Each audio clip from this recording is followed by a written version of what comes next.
여러분 안녕하십니까? 광주 MBC 뉴스데스크입니다. 올해 5.18 기념일 당일에는 광주 어디에서나 시내버스나 지하철 등 대중교통을 무료로 이용할 수 있게 됐습니다. 20년 넘게 따로따로였던 5.18 관련 조례가 하나로 통합되면서 가능해진 건데요. 뿐만 아니라 각종 5.18 사업에 대한 감시와 견제도 내실 있게 진행될 수 있을 걸로 보입니다. 김영찬 기자의 보도입니다. 지난해 5.18 민주화운동 기념일 당일에는 36만 4천여 명이 시내버스와 지하철 등 대중교통을 이용했습니다. 올해는 5.18 기념일에 대중교통 요금이 무료입니다. 광주시가 5.18의 의미를 되새기고 5.18 묘역과 사적지 등을 찾는 방문객들의 교통 편의를 위해 이같이 한 겁니다. 5.18만큼은 5.18에 대한 정신과 그러한 부분들을 다시 한번 좀 되새기면서 하루를 좀 기념하기 위해서 무료 대중교통 이용의 날로 그렇게 지정해서 운영할 계획입니다. 투입된 예산은 2억 8천만 원으로 광주시 5.18 민주화운동 정신계승 기본조례에 따른 겁니다. 이 조례는 5.18과 관련해 뿔뿔이 흩어졌던 11개 조례가 하나로 통합돼 만들어졌습니다. 이로 인해 5.18 기념사업에 대한 견제와 감시도 강화됐습니다. 5.18 사업 예산 심의를 강화하기 위해 기존 3단체 중심이었던 5.18 기념사업위원회를 없애고 5.18 정신계승위원회를 새로 만들었습니다. 외부 전문가를 늘려 정신계승위원회 사업 전반에 대한 심의와 자문권을 부여해 기관 간 역할을 분명히 했습니다. 위원회 구성도 기존보다 2배로 늘어나 30명으로 꾸려집니다. 이에 따라 광주시와 5.18 기념재단 등은 정책협의회를 정례적으로 열고 5.18 기념사업이 종료된 후에는 반드시 경과보고회를 열어야 합니다. 정신계승위원회를 통해서 입안 과정, 추진 과정, 평가 과정, 의회가 다 하지 못했던 견제와 감시 기능을 어느 정도 수행할 수 있을 것이라고 봅니다. 또 5.18 정신계승과 기념사업의 기본 방향을 재정립했고 5.18 정신의 헌법 전문 수록에 대한 광주시의 책임을 명문화했습니다. 기존 조례들이 포괄하지 못했던 진상규명과 왜곡 대응을 위한 규범도 마련했습니다. 다만 5.18 희생자 유족과 시민단체의 의견이 엇갈린 옛 망월묘역 안장 범위에 대해서는 수기 과정을 거쳐 세부 규칙을 마련하기로 했습니다. MBC 뉴스 김영창입니다. 오늘 아침 출근길에 광주 지하철 공사 현장에서 불이 났습니다. 시커먼 연기에 시민들이 깜짝 놀랐지만 다행히 인명피해는 없었습니다. 천홍희 기자입니다. 차량들이 거북이 걸음을 하는 출근길. 지하철 공사 현장에서 검은 연기가 피어납니다. 불은 순식간에 거리를 가득 채우고 연기에 놀란 시민들이 길거리를 뛰어갑니다. 오늘 오전 8시 40분쯤 지하철 2호선 공사 현장에서 불이 났습니다. 불이 난 현장 주변으로는 혹시 모를 추가 안전사고를 막기 위해 차량과 시민들의 통행을 금지하는 폴리스 라인이 설치됐습니다. 네, 겁이 나더라고요. 워낙 새카만이 막 공기가 밀려오니까. 그래서 이제 사람도 안 다니고 차도 아예 안 다니고 그런 상황이 한 20분간 지속이 됐죠.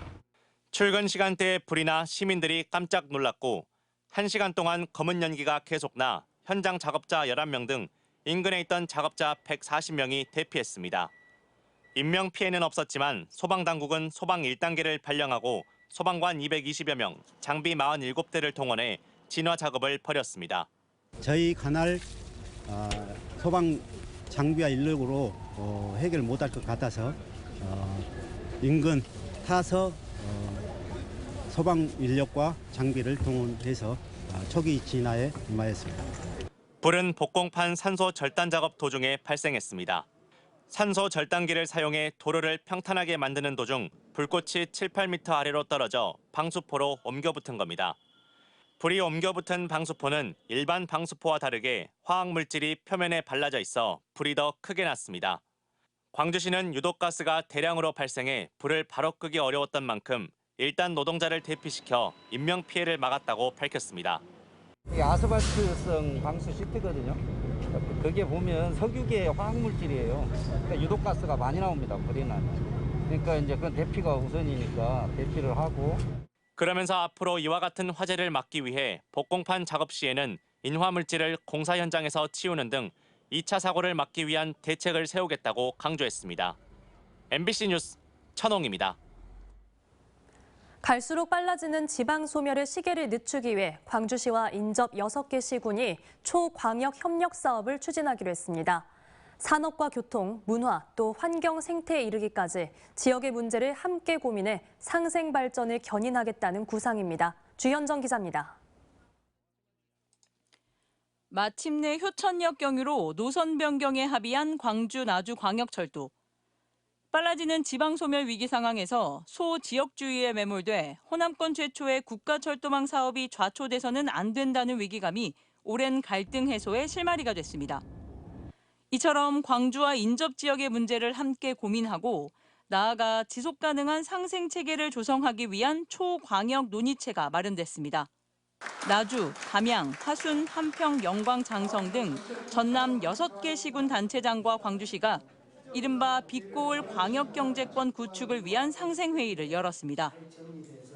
7개 지역 177만 인구가 사실상 공동생활권을 형성하고 있는 만큼 지역 간 협력 사업을 확대해 지역 소멸 위기를 함께 대응하자는 차원입니다. 여러 가지 행정을 해오면서 광주 스스로만이 할 수 있는 일이 참 없다. 어디까지나 전남과 함께 손을 맞잡고 가야만 가능하다는 초광역 협력을 이루지 않으면 힘들겠다는 생각을 가져봅니다. 초광역 협력 과제는 크게 5개 분야. 2025년 탄소 중립 공동 달성과 미래 모빌리티 등을 중심으로 한 전략 산업 육성, 광역교통망 확대와 연계형 관광 활성화, 무등산 영산강 지키기 공동 대응 등입니다. 전남 6개 시군은 상생 협력 과제 외에도 신재생 에너지 공동 협력과 추가 광역교통망 신설, 지지부진한 현안 사업 논의 등을 제안하기도 했습니다.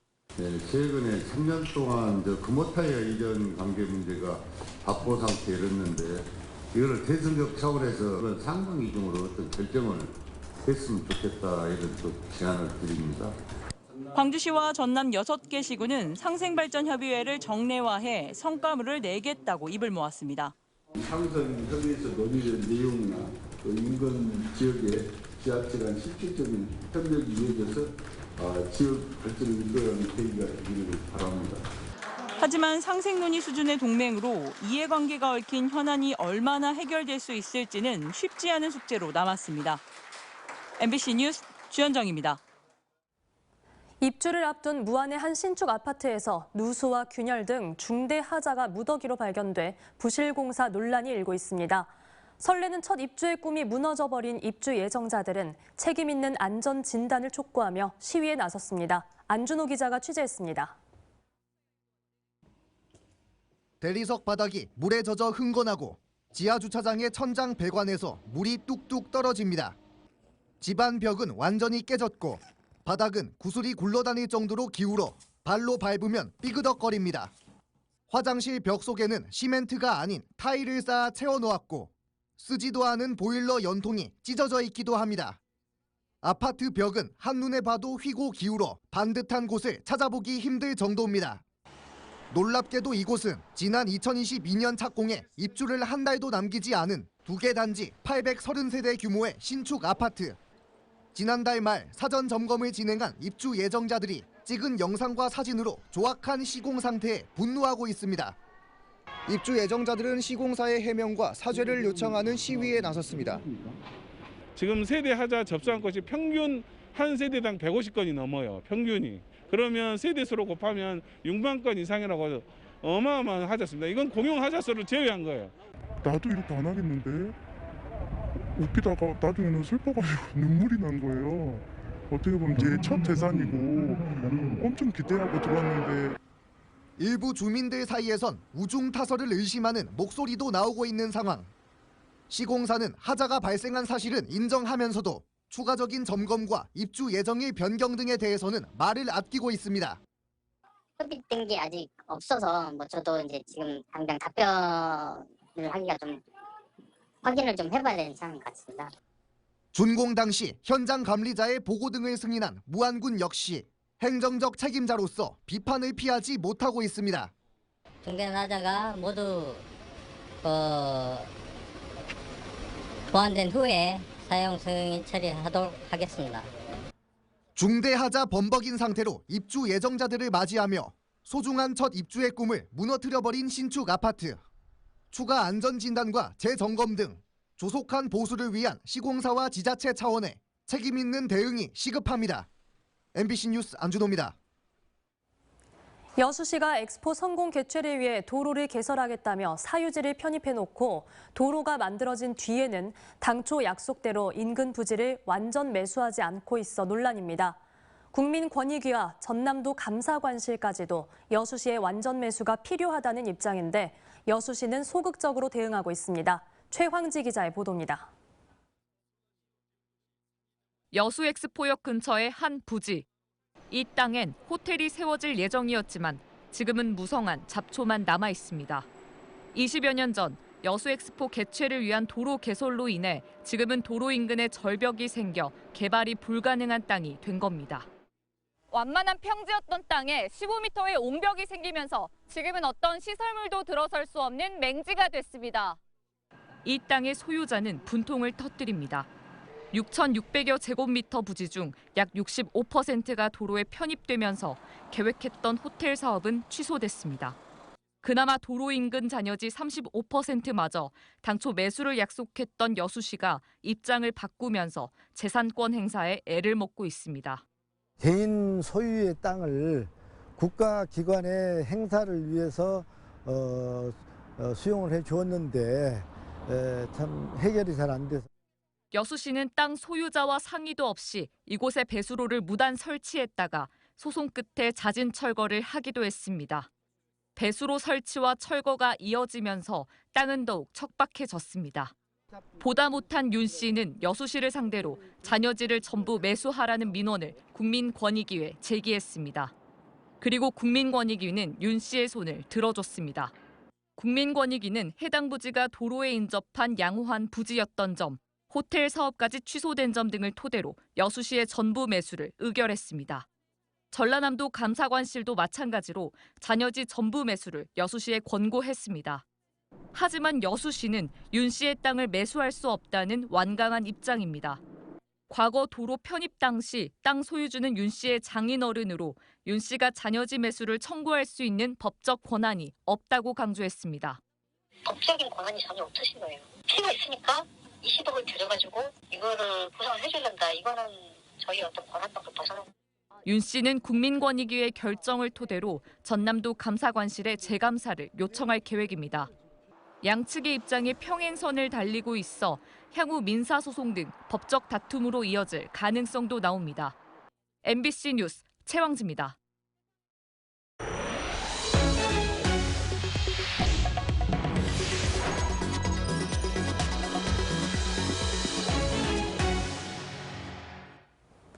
최근 무안에서 광주 군공항 이전 시 소음 대책 토론회가 열린 가운데 광주와 전남도의 입장을 들어보는 토론이 생방송됩니다.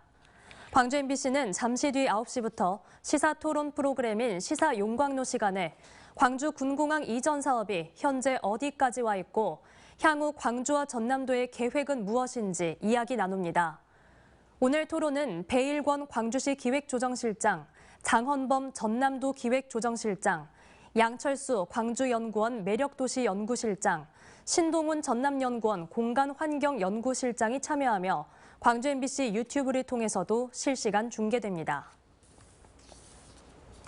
고 노태우 전 대통령의 장남 노재헌 씨가 5.18 민주화운동 44주년을 앞두고 국립 5.18 민주묘지를 찾아 5월 영령들의 넋을 기렸습니다. 올해로 8번째 5.18 묘지를 찾은 노재헌 씨는 행방불명자 묘역 등을 찾아 헌화했습니다. 노 씨는 노태우 전 대통령의 회고록에 5.18을 왜곡하는 내용이 담겨 있다는 지적에 대해 문제가 된 지점들을 수정해 개정판을 낼 수 있도록 하겠다고 밝혔습니다.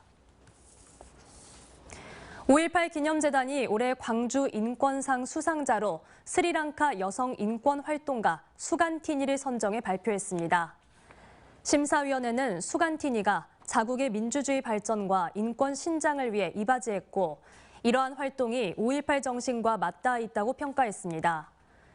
존엄성을 향한 멈추지 않는 투쟁이라는 스리랑카어 이름의 시민단체 아마라 대표로 활동한 수간티니는 인권 침해를 당한 여성을 대변해 정부군에 대한 비폭력 시위를 주도한 바 있습니다. 승진을 명목으로 브로커에게 수천만 원의 뇌물을 건넨 혐의로 실형을 선고받은 전남의 경찰관 5명이 파면됐습니다. 전남경찰청에 따르면 최근 제3자 뇌물교부 등의 혐의로 실형을 선고받은 경감 3명과 경정 2명에게 공무원 징계 가운데 가장 높은 징계인 파면 처분이 의결됐습니다.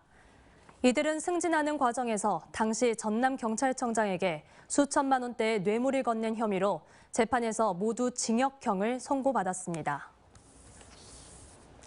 영광군 주민들이 오늘 오전 광주지검 앞에서 집회를 열고 강종만 영광군수 선거법 위반 사건에서 거짓 증언을 한 당사자를 신속히 수사하라고 검찰에 촉구했습니다. 언제 어디서나 내 손 안의 뉴스. 광주 MBC 뉴스 유튜브 구독으로 함께하세요.